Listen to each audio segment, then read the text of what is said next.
कभी कोई यहाँ 5 पैसा मत चढ़ाओ, कभी कोई यहाँ 1 सेव संतरा मत लाओ, कभी किसी से कोई याचना नहीं, हमारा भगवान से चलता है, तुम अपना कल्याण कर लो। हम जो आपको उपदेश करते हैं, जो आपको सलाह देते हैं, वो केवल आपके मंगल के लिए देते हैं। ये कोई दुकान नहीं कि हम सत्संग बेच रहे हो। यहाँ अध्यात्म बिकता नहीं है, अध्यात्म का दान होता है। हम आपको अध्यात्म का दान कर रहे हैं, आप इसे स्वीकार करें और आप अपना मंगल कीजिए। इसलिए हमारी बात पर एक बार विश्वास कर लीजिए और आप राधा राधा नाम जप कीजिए और धैर्य पूर्वक कीजिए। अगर एक बार राधा बोला है तो नरक नहीं जाओगे, हमारी बात लिख लो।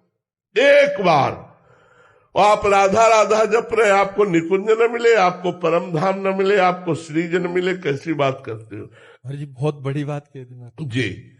और ये छाती से बात कह रहा हूं, कोई प्रलोभन से नहीं, कोई तुमसे कुछ लेना नहीं है, किसी से कुछ लेना नहीं है। ये जो चर्चा होती है प्रलोभन रहित होती है, ये किसी प्रलोभन से चर्चा नहीं हो रही। हम किसी से कुछ नहीं चाहते, हम केवल ये चाहते हैं कि आपका मंगल हो, आप स्वस्थ रहे और आपको भगवान की प्राप्ति हो, बस। कोई कमी नहीं है। राधा नाम का प्रताप लौकिक और पारलौकिक ये कि जितने जुड़े हैं ये सब निकुंज जाएंगे। वृंदावन में बैठ के कह रहे हैं, जितने जुड़े हैं सब निकुंज जाएंगे। उनके गुण और गुणों को हमारी लाडली जो नहीं देखती, लाडली जो हमारे नहीं देखती।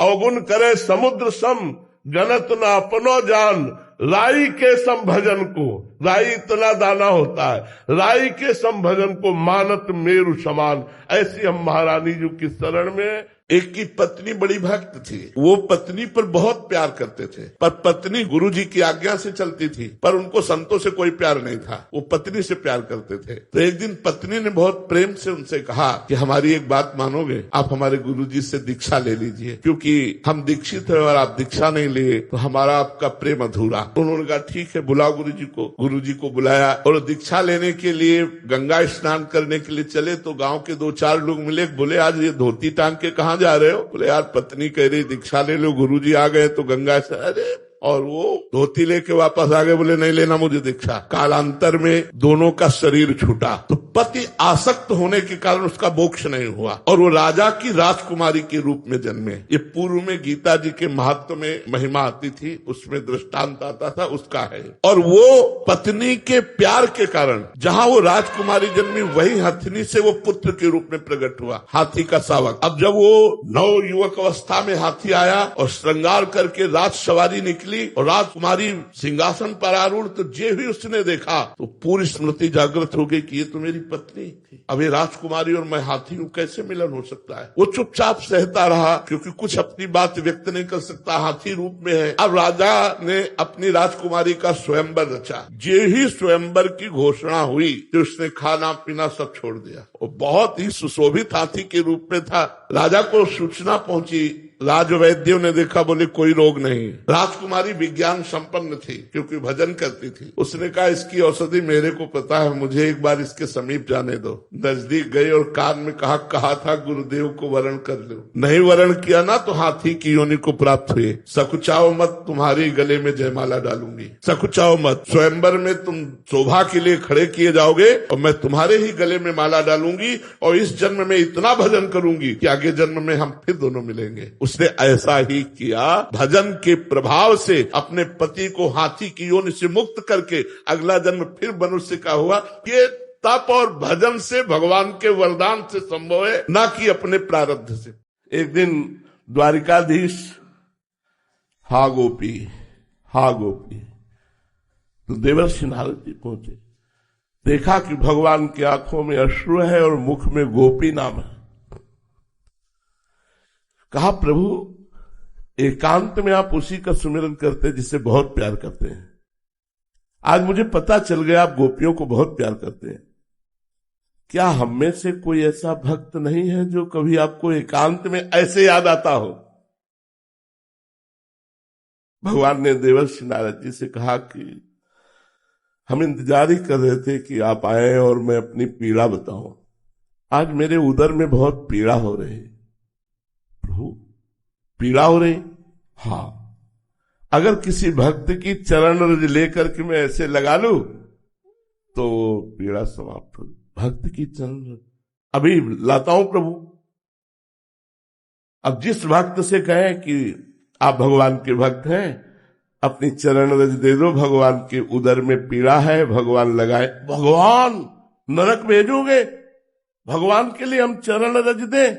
अरे नारद जी कैसी उल्टी बात करते हो।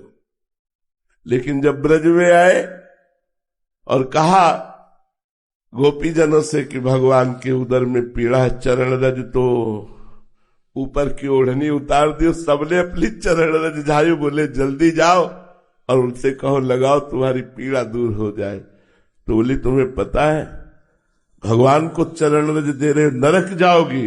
अरे बोले हम कोटि कोटि नरक भोगे, मेरे प्रीतम का कष्ट दूर हो जाए।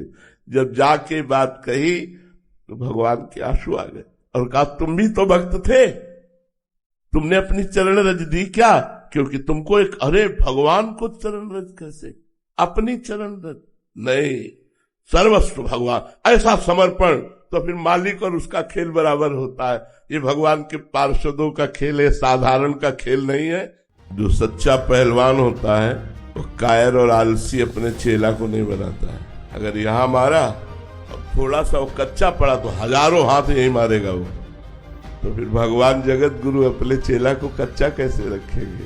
शरीर राग से जो डर रहा है कि प्रारब्ध भोग भगवान मिटा दे, वो कायर है, शरीर रागी है। अरे देखो हमारे भगवान सर्वशक्तिमान और परम कृपाल होते हुए अपने चेला पर आरा चलवा दिया, गोरख ध्वज पर, अपने शरणागत पर राग पर आरा चलवा दिया, पूरे देह को चीर कर 2 भागों में करो। क्या समझते हो हम जगत गुरु के चेला कोई साधारण थोड़ी? भगवान अपने पार्षद को कमजोर बनाएंगे क्या? बड़ा सा बड़ा प्रारब्ध भोग भी ऐसे हंसते हुए मुस्कुरा करके जब, तो हमारी छाती चौड़ी होती है कि मेरा स्वामी इतना कृपालु है, इतना मजबूत कर देता है अपने दांत को कि प्रकृति का कोई भी बाल उसका बाल बांका भी न कर। भगवान अपने शिष्य को, अपने पार्षद को, अपने भक्त को कायर नहीं बनाते, कमजोर नहीं बनाते, विश्व को दिखा देते हैं कि देखो अगर जरूरत पड़ी तो मेरे लिए गर्दन कटाने में भी पीछे नहीं हटने वाले।